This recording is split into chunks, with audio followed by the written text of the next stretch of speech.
kung sakali lang naman po for example, naiwan kayo at syempre lumantad na yung Antikristo, he will require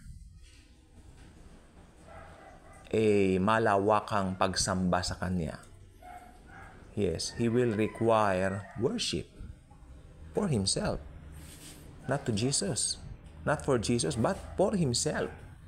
Dahil nakalagay po sa Thessalonians, Kaniyang itatanghal ang Kaniyang sarili diyan sa third temple ng mga Hudyo. So, sasamba ka ba sa Kanya pag nagpa-require siya? Or tatakutin ka niya pag hindi ka sumamba? Ito po naman ay senaryo lang. Hindi po tayo nananakot.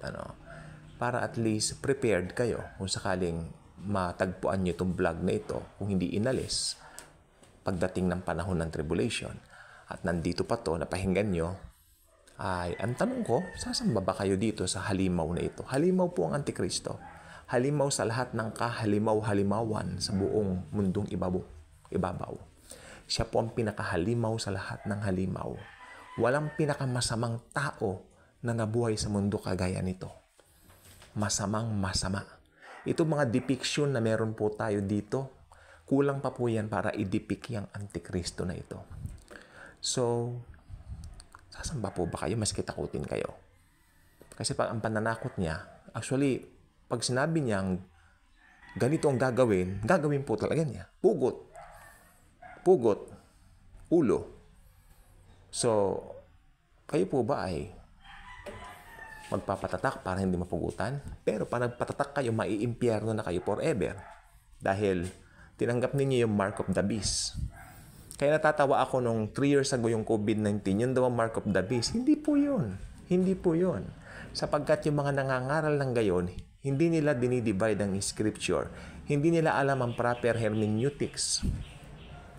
Kami po pinag-aralan namin yan sa mga Bible schools. Meron po ako mga diploma na natanggap. So alam ko ang sinasabi ko. Hindi naman po sa pagmamalaki. Kaya gusto ko pong sabihin, iba rin po yung inaral natin ang salita ng Panginoon para hindi po tayo maliligaw. Lalo na po ngayon. Nung araw po pa nag-aaral ako ng end times, tinatamad po ako Pero naintindihan ko. I know my hermeneutics. I know the proper hermeneutics. I know how to divide the word properly. Kaya, maski minsan, inaano nila ako, yung parang kung ano nung sinasabi, pag nag-post ako ganyan, may mga comments, hindi ko po talaga pinapatulan. Sadyang hindi po ako mapagpatul sa mga, hindi naman po dapat patulan ng mga comments. Naaawa po ako sapagkat hindi nila nauunawaan katulad ng pagkaunawa ko. Dala na rin po ng bunsod ng Holy Spirit, syempre. So, ito pong gusto ko pong sabihin po sa inyo. Pag hindi nagpatatak, pugot ulo. Pero langit kayo. Kasi kung tinanggap niyo naman si Jesus, sabi ko naman po, during that time, ang salvation po ay tanggapin si Jesus at magpapugot. Pero kung nagpatatak ka, forever ka na sa impyerno. Kasi konti na lang ang panahon during that time. Hinihintay na po ni Satanas, tsaka ng Antikristo yung oras nila na matapos. Pati yung bulahang propeta, alam nila matatapos na yung oras nila during that time. Itatapon na sila sa impyerno. Kaya binibilisan na. Lalo si Satanas po, siya nagpapamove sa mga puppet niya yan. Yung Antikristong yan at saka yung false prophet niya yan, mga puppets niya yan. So, kung nakakita po kayo ng mga taong masasama ngayon, makinig pong mabuti, importante po to, mga masasamang tao, mga walang pag-ibig sa Diyos, walang pag-ibig kay Jesucristo, mga taong ganyan, mga puppet po ni Satanas yan. Yan ang mga puppet ni Satanas. So, hindi pa huli ang lahat. If you are not yet sure to receive about your salvation, it's time for you to receive the Lord Jesus Christ right now into your hearts. Gusto mo bang manalangin? Mag-pray tayo. Lord Jesus, I know that I'm a sinner and I need a Savior. I know that I am hellbound. Lord Jesus, I repent of my sins, past, present, and future. I invite you into my heart right now. Be my Lord and my Savior.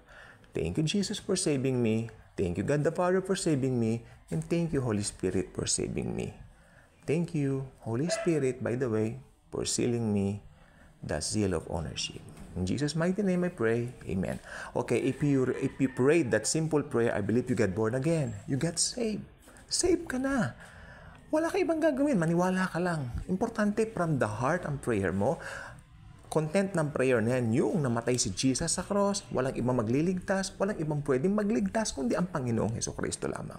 Kaya kung hindi ka pa nakasubscribe dito sa ating channel, I invite you to do so. Click the notification bell, share this video, share the wonderful love of the Savior, the Lord Jesus Christ. Thank you, and Jesus truly loves us all.